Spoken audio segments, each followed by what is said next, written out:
अस्सलामु अलैकुम नाजरीन। देख लड़की, कप्तान ने कहा, ये उम्र मरने वाली नहीं, मैं ये खतरा मोल लेता हूँ। इस सफ़र में तुम मेरे कमरे में रहोगी। तेरे लिए मैं शहनशाह हरकल का कानून तोड़ रहा हूँ। कप्तान ने शराब निकाली, खुद भी पीने लगा और लड़की को भी दी।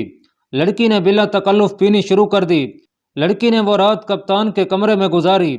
सुबह कप्तान लड़की के दोनों साथियों से मिला और उन्हें डांट डिपट कर कहा कि उन्होंने उसे धोखा दिया है, लेकिन लड़की इतनी भोली भाली और मासूम है कि उसे उस पर तरस आ गया है, वरना अगली बंदरगाह पर जाकर उन्हें गिरफ्तार कर लिया जाता और सजा मिलती। फिर उसने कहा कि लड़की को खुद छुपा कर रखेगा। दोनों आदमी चुप रहे। उन्हें कोई गम न था कि लड़की जहाज में कहाँ रहती है। 3-4 दिन लड़की कप्तान के साथ रही। उसने मर्दाना लिबास उतार दिया था। कप्तान उसे निहायत आला किस्म का खाना खिलाता और रात शराब भी पिलाता था। लड़की कप्तान के साथ पूरी तरह बेतकल्लुफ हो गई। वो तकल्लुफ और हिजाब वाली लड़की थी ही नहीं। 3-4 दिनों बाद एक रात लड़की कुछ ज्यादा ही शराब पी गई।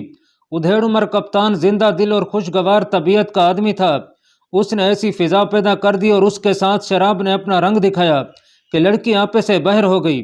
तुम जैसी हसीन लड़की पहले कभी नहीं देखी थी। कप्तान ने कहा, तुमने मेरा सिर्फ हुस्न देखा है। लड़की ने मखमूर आवाज में कहा, जब सुनोगे कि हरकल कत्ल हो गया है तो तुम्हें मालूम होगा कि मैं सिर्फ हसीन ही नहीं बल्कि जिसकी चाहूँ जान ले सकती हूँ, कहाँ वो किसरा रोम हरकल ही हो। कप्तान कहका लगाकर हंसा। उसका ख्याल था कि लड़की ने यह बात मजाक में कही है। लड़की उसके कहके पर संजीदा हो गई। क्या तुम समझते हो कि मैं मजाक कर रही हूँ? लड़की ने कहा, मैं हरकल को जहर पिलाने जा रही हूँ। ये जो 2 आदमी मेरे साथ हैं ये मेरे मुहाफिज हैं। मैं वापस मिस्र पहुंचूंगी तो फिर मेरे पास आकर वो खजाना देख लेना जो मिस्र का हुक्मरान मुझे देगा।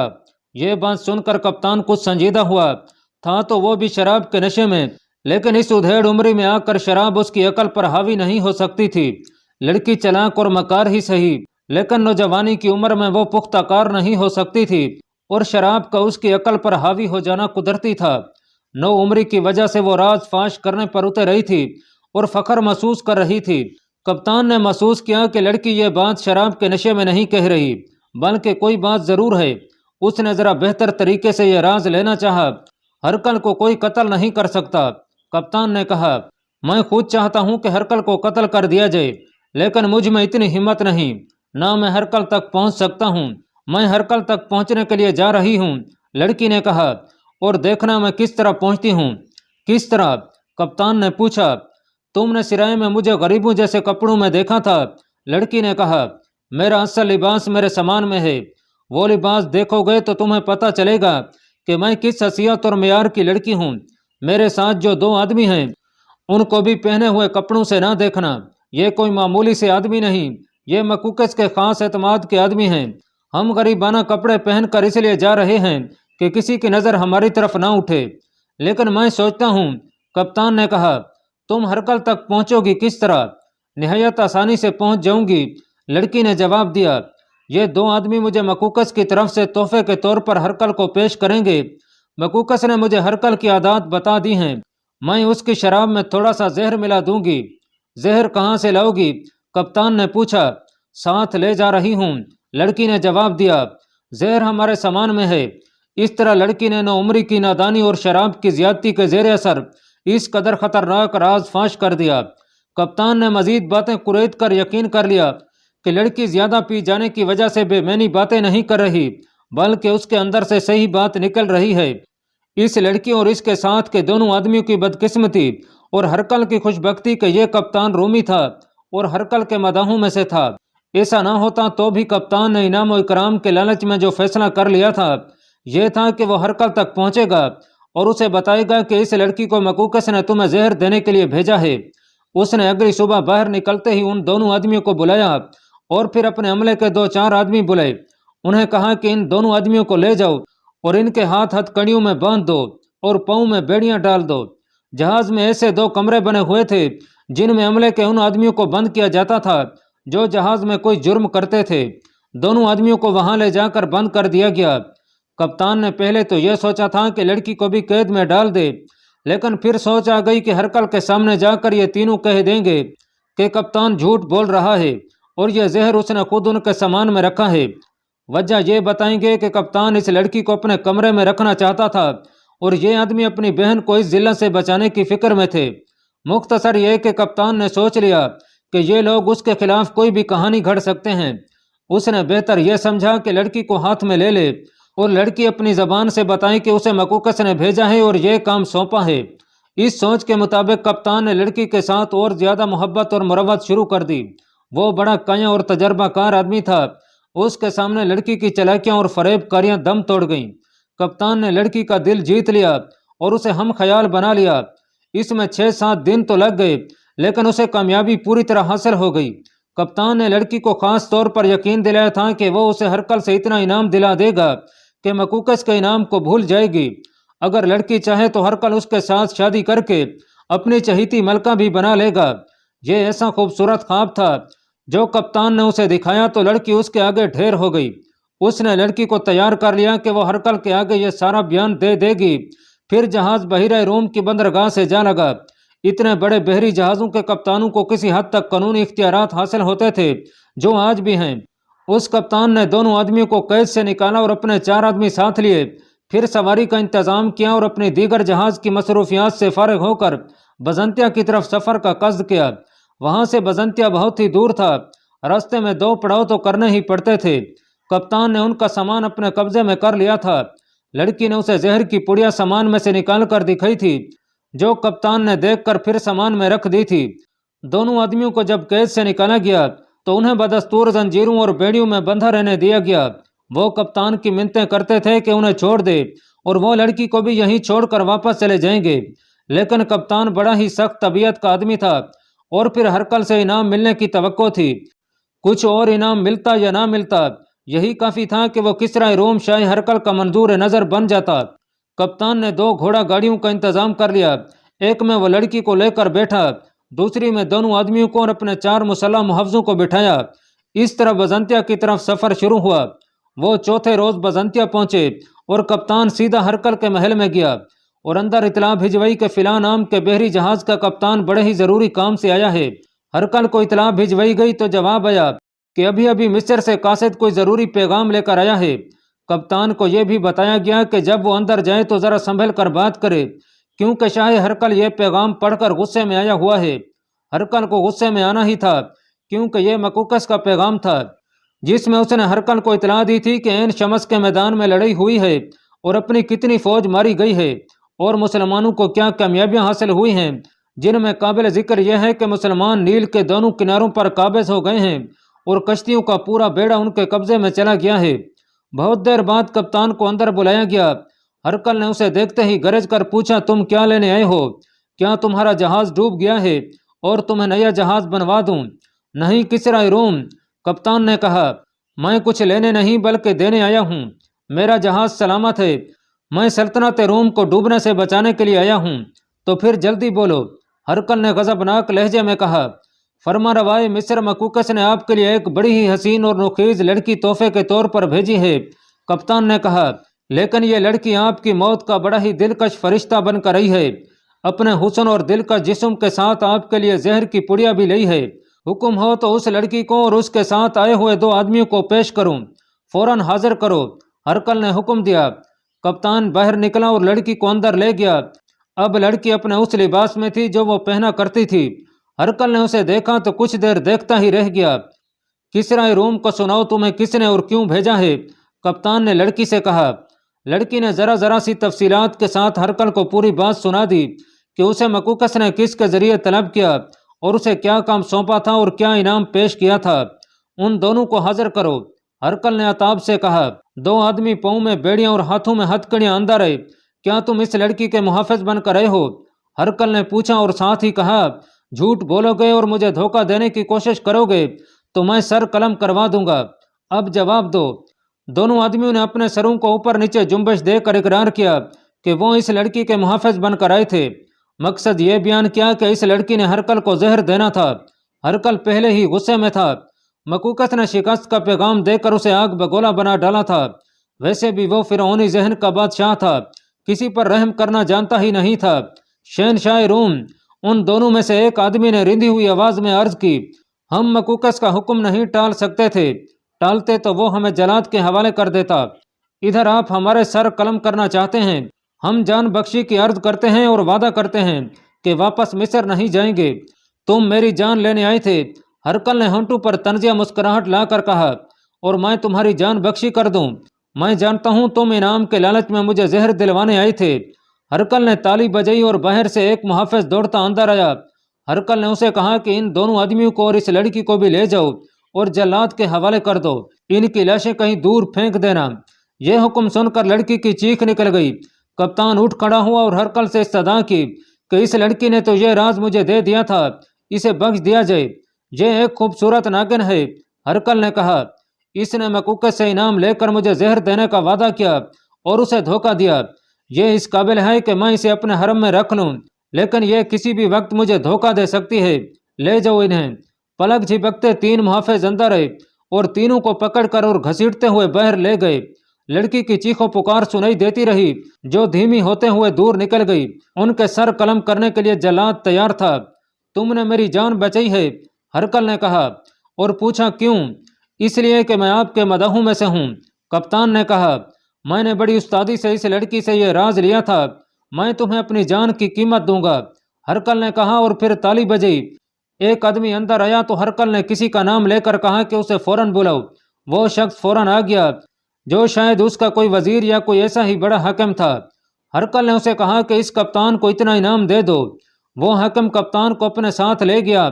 हरकल की इस जहनी और जज्बाती कफियत में यही तवक्को रखी जा सकती थी कि वो उसी वक्त मिस्र हुक्म भेजेगा कि मकूकस को माजूल करके कैद में डाल दिया जाए, या ये कि मकूकस को फौरन बजंतिया भेजा जाए। हरकल जैसे फिरौन बादशाह से यह तवक्को हो ही नहीं सकती थी कि वो मकूकस की यह हरकत माफ कर देगा। लेकिन एक रूमी वकाए निगार के हवाले से तारीखदान इब्न हकम ने लिखा है कि हरकल गहरी सोच में खो गया और फिर उसने अपने 2-3 मुशीरों और 1-2 जर्नैलों को तलब किया। सब आ गए तो हरकल ने उन्हें यह सारी बात सुनाई। सब पर सन्नाटा तारी हो गया। मुझे मशवरा दो, हरकल ने कहा। मुझे क्या करना चाहिए? इस जुर्म की सजा मौत से कम क्या होगी? एक मुशीर ने कहा। बाकी सब ने उसकी तईद की। फिर उन्होंने बारी बारी मकूकस के खिलाफ जहर उगला और यह मशवरा मुतफिका तौर पर पेश किया कि मकूकस को यहाँ लाकर सरेआम कत्ल किया जाए। नहीं, हरकल ने खिलाफ तवक्को कहा, मौत कोई सजा नहीं। मैं इस शख्स को जिंदा रखूंगा और इसे जलीलो ख्वार करके मुल्क बदर करूंगा। यह सजा मौत से ज्यादा बड़ी है कि आदमी जिला तो ख्वारी में जिंदा रहे। इसे फरमा रवाई से हटाकर भिखारी बना दूंगा, ताकि जो लोग इसके दरबार में सजदे करते थे वो इसे देखें और मुंह फेर लें। वो ऐसे हालात खुद ही पैदा करता चला जा रहा है कि अरबों के हाथों मारा जाएगा, या उसे जंगी कैदी बनाकर कत्ल कर देंगे, या वो खुद ही मुझे मौका देगा कि मैं उसे मुल्क बदर कर दूं। तुम देख रहे हो कि वो शिकस्त पर शिकस्त खाए जा रहा है। आधी फौज मरवा चुका है। मुसलमान दरिया नील के दोनों किनारों पर काबिज हो गए हैं। मैं उसे बख्शूंगा नहीं और उसे पता भी नहीं चलने दूंगा कि मुझे मालूम हो गया था कि उसने मेरे कत्ल का इंतजाम किया था। मकूकस बाबलियून में बैठा हरकल की मौत की खबर का इंतजार कर रहा था और मुसलमानों के सिपा सलार अमर बिन आस अपने लश्कर के साथ मिस्र पर छाते चले जा रहे थे। मकूकस को सिर्फ ये कामयाबी हासिल थी कि बिन्यामीन के कहने पर किप्ती सही रूमी फौज में शामिल होने लगे थे। मकूकस और उसका जर्नेल थियोडोर किला बाबलियून में बैठे हरकल की मौत की इतला का इंतजार बड़ी ही बेताबी से कर रहे थे।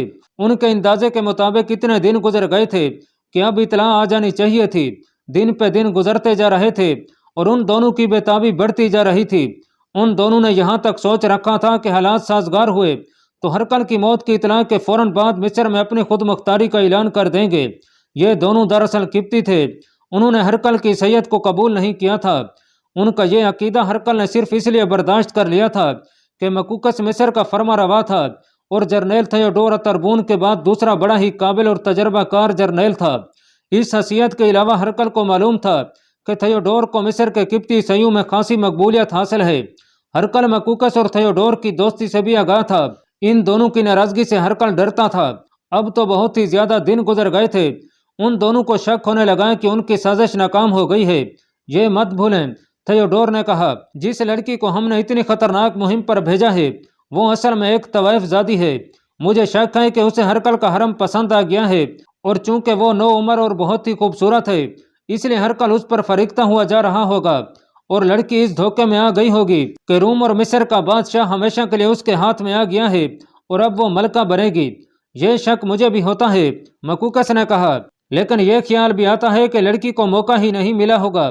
دونوں نے اس مسئلے پر غور کرنا شروع کیا تو اس فیصلے پر پہنچے کہ اپنا کوئی جاسوس سکندریہ بھیجا جائے جو یہ معلوم کرے کہ ایک لڑکی دو آدمیوں کے ساتھ کس جہاز پر اور کب بحیرہ روم کے پار جانے کے لیے روانہ ہوئی تھی۔ تھیوڈور نے اس یقین کا اظہار کیا کہ لڑکی نے ان کا راز فاش نہیں کیا۔ اگر ایسا ہوتا تو اب تک مکوکس اور تھیوڈور ہرکل کے قیدی ہوتے یا اب تک انہیں جلاد کے حوالے کیا جا چکا ہوتا۔ اب یہ طے کر لیا کہ کوئی جاسوس استعمال کیا جائے تو یہ مسئلہ سامنے آیا کہ ایسا کون سا جاسوس ہے جسے اعتماد میں لیا جا سکتا ہے۔ جاسوس بھی ایسا درکار تھا جو بزنطیہ میں ہرکل کے محل کے اندر کے حالات بھی معلوم کرنے کی اہمیت اور اثر و رسوخ رکھتا ہو۔ ایک تو عام قسم کے جاسوس تھے اور دوسرا گروہ ان جاسوسوں کے افسروں کا تھا۔ بادشاہ اور جرنیل وغیرہ جاسوس افسروں کے ساتھ دوستی کا ماحول پیدا کیے رکھتے تھے۔ مکوکس اور تھیوڈور نے سوچ سوچ کر ایک افسر کو منتخب کر لیا، وہ بھی در پردہ قبطی صحیح تھا۔ ان دونوں نے اس جاسوس افسر کو بلایا۔ دونوں نے پہلے ہی طے کر لیا تھا کہ اس جاسوس کو کیا بتانا ہے۔ انہوں نے اس جاسوس کو یہ بتایا کہ ایک لڑکی کو بزنطیہ جاسوسی کے لیے بھیجا تھا۔ معلوم یہ کرنا تھا کہ ہرکل مصر کی مقدوس صورتحال جانتے ہوئے بھی کمک کیوں نہیں بھیج رہا اور کیا وہ کمک بھیجے گا بھی یا نہیں۔ جاسوس کو یہ بھی بتایا گیا کہ لڑکی کے ساتھ دو آدمی بھیجے گئے تھے۔ انہوں نے لڑکی کو ہرکل کے پیش کرنا تھا اور یہ کہنا تھا کہ یہ مکوکس نے بطور تحفہ بھیجی ہے۔ جاسوس افسر کے لیے یہ کوئی عجیب بات نہیں تھی کہ مکوکس ہرکل کی جاسوسی کر رہا تھا۔ جاسوس جانتا تھا کہ ہرکل نے اپنے جاسوس مصر میں بھیج رکھے ہیں جو یہ دیکھتے رہتے ہیں اور ہرکل کو پیغام اور اطلاعیں بھیجتے ہیں کہ مکوکس اور جرنیل یہاں کیا کر رہے ہیں اور ان کی نیت اور ان کے ارادے کیا ہیں۔ اگر مکوکس اور تھیوڈور ہرکل کی نیت اور ارادے معلوم کرنا چاہتے تھے تو یہ کوئی عجیب بات نہیں تھی۔ جاسوس نے کہا کہ یہ کام اگر اسے بتایا جاتا تو وہ بہتر طریقے سے کسی تجربہ کار جاسوس سے معلوم کروا لیتا۔ اگر ہمارا یہ کام نہیں ہوا تو کوئی افسوس نہیں، مکوکس نے کہا۔ خطرہ یہ نظر آتا ہے کہ لڑکی نے ہرکل کے ہاں جا کر اور محل کی شان و شوکت سے متاثر ہو کر راز فاش نہ کر دیا ہو۔ ہمارے دونوں آدمیوں کو واپس آ جانا چاہیے تھا۔ جاسوس کو ہر ایک بات اچھی طرح سمجھا دی گئی اور اسے کہا گیا کہ وہ سکندریہ جا کر معلوم کرے، اور اگر اسے پتہ چل جائے کہ لڑکی اور یہ دو آدمی فلاں دن اور فلاں جہاز سے گئے تھے تو جاسوس بزنطیہ چلا جائے اور وہاں سے ان کا سراغ لگائے۔ جاسوس کو یہ بھی بتا دیا گیا کہ یہ دونوں آدمی اور لڑکی کسی لباس میں اور کس حلیے میں گئے تھے۔ جاسوس اسی شام بابلیون سے سکندریہ روانہ ہو گیا۔ یہ جاسوس جو اچھی خاصی حیثیت کا افسر تھا بادبانی کشتی کے ذریعے سکندریہ پہنچا۔ کشتی ہی اسے پہنچانے کا تیز ذریعہ تھا۔ دریائے نیل کا بہاؤ اسی طرف تھا اور کشتی بادبانی تھی۔ سکندریہ میں ایک ہی ایسی بڑی سرائی تھی جہاں بحیرہ روم پار جانے والے مسافر جہاز کی روانگی تک رکا کرتے تھے۔ جاسوس مسافر کے بھیس میں اسی سرائی میں ٹھہرا۔ جاسوس کو بتا دیا گیا تھا کہ لڑکی اور وہ دو آدمی کن دنوں اسکندریہ پہنچے تھے۔ جاسوس نے سکندریہ کی سرائی میں سرائی کے مالک اور نوکروں وغیرہ سے پوچھنا شروع کر دیا۔ وہ بڑا ہی قابل اور تجربہ کار جاسوس تھا۔ اسے ہر کسی سے یہی ایک جواب ملا کہ اس سرائی میں تو مسافر آتے جاتے ہی رہتے ہیں اور کئی ایک کے ساتھ عورتیں بھی ہوتی ہیں۔ کسی کے لیے یہ بتانا ممکن نہیں تھا کہ کوئی خاص قسم کی لڑکی خاص قسم کے آدمیوں کے ساتھ یہاں ٹھہری تھی۔ آخر ایک ذہین سے نوکر کو کچھ یاد آ گیا۔ جاسوس نے اس کے ساتھ کچھ باتیں کی اور اسے ان تینوں کا لباس اور حلیہ بتایا تو نوکر نے کہا کہ اگر یہی لڑکی تھی تو اسے اس نے دیکھا تھا۔ نوکر نے کہا کہ وہ حیران اس لیے ہوا تھا کہ وہ لباس سے تو بالکل معمولی سے لوگ لگتے تھے، لیکن انہوں نے سرائی میں الگ کمرہ لیا تھا۔ وہاں تو اچھے اچھے لوگ آتے اور 2-4 دن گزرنے کے لیے بڑے کمرے میں رہتے تھے تاکہ زیادہ خرچ نہ ہو۔ یہ تینوں یعنی 2 آدمی اور ایک لڑکی ایسے کمرے میں ٹھہرے تھے جو امیر کبیر لوگوں کے لیے ہی بنائے گئے تھے۔ نوکر ان کے ساتھ کمرے تک گیا تھا۔ اس کے بعد بھی وہ چند مرتبہ کمرے میں کھانا لے کر گیا تھا۔ مختصر یہ کہ جاسوس کو بہت حد تک یقین ہو گیا کہ نوکر نے اسی لڑکی کو دیکھا تھا اور اس کے ساتھ وہی 2 آدمی تھے جنہیں مکوکس اور تھیوڈور نے لڑکی کے ساتھ بھیجا تھا۔ جاسوس کو پتہ چل گیا کہ وہ 2-3 دن رک کر فلاں جہاز سے گئے تھے۔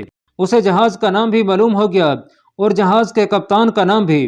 جاسوس نے بزنطیہ جانے کا فیصلہ کر لیا۔ دوسرے مسافروں کو تو اگلے جہاز کا انتظار کرنا پڑتا تھا، لیکن اس جاسوس کے لیے سرکاری انتظام کر دیا گیا تھا۔ بڑی بادبانی کشتیاں تیار رہتی تھیں۔ جاسوس نے بندرگاہ پر جا کر اپنا تعارف کروایا اور بتایا کہ وہ اپنی ڈیوٹی پر جا رہا ہے اور اسے فوراً بحیرہ روم عبور کرایا جائے۔ اسے اسی وقت ایک کشتی دے دی گئی جس میں تربیت یافتہ ملاح موجود تھے۔ جاسوس بزنطیہ پہنچا اور وہاں جاسوسی کے محکمے کے جو افسر تھے انہیں ملا۔ وہ اسے بڑی اچھی طرح جانتے تھے۔ उसने उन्हें बताया कि उसे ये पता चला है कि मुसलमानों के 2-3 जासूस यहाँ आ गए हैं, वो उन्हें पकड़ने के लिए आया है। उन अफसरों के साथ वो इधर उधर की बातें करता रहा। कुदरती बात थी कि वहाँ के अफसर ने इससे मिस्र की जंगी सूरत हाल के मुतालिक पूछा। जासूस ने कहा कि शाह हरकल ने किप्ती ईसाइयों पर जो जुल्म सितम ढाए थे, उसका नतीजा अब यह सामने आ रहा है कि किप्ती न फौज को तामुन देते हैं, न अपने मुल्क के दिफा के लिए कुछ करते हैं। हालांकि उनको उसकोफ़ आज़म बिन्यामीन ने उन्हें कह दिया है कि वो इस्लाम के इस तूफान को रोकने में अपनी फौज की मदद करें। जासूसी के महकमे के ये सारे अफसर रूमी थे। उन्हें बजा तौर पर अफसोस हो रहा था कि मिस्र सल्तनत रोम से निकलता नजर आ रहा है। उन्होंने हरकल के जुल्म सितम और कत्ल गारत गरी की बातें शुरू कर दी। बातों बातों में एक ने कहा कि 1.5-2 महीने गुजरे, हरकल ने एक नुकीज और खूबसूरत लड़की को और उसके साथ 2 आदमियों को जलाद के हवाले करके उनके सर कलम करवा दिए हैं। किसी को भी मालूम नहीं कि क्या वजह थी। मकूकस के जासूस ने यह सुना तो वो चौंका और कुरैत कुरैत कर पूछने लगा कि वो आदमी कौन थे और लड़की को कहाँ से लाए थे। उसे जवाब मिला कि मिस्र से एक बहरी जहाज आया था।